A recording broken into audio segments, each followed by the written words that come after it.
அசல் ரூபாய் 5000க்கு 10% வட்டி வீதத்தில் 5 ஆண்டுகளுக்கு தனி வட்டி என்ன? இதுக்கான ஃபார்முலா PNR/100.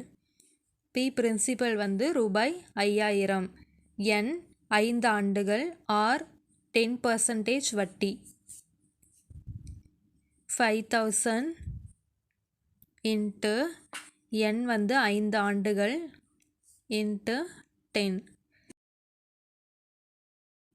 20க்கு 20 கேன்சல். இதை மட்டும் மல்டிப்ளை பண்ணோன்னா 50 இன்ட்டு 5 250 இன்ட்டு 10 ஈக்குவல் டு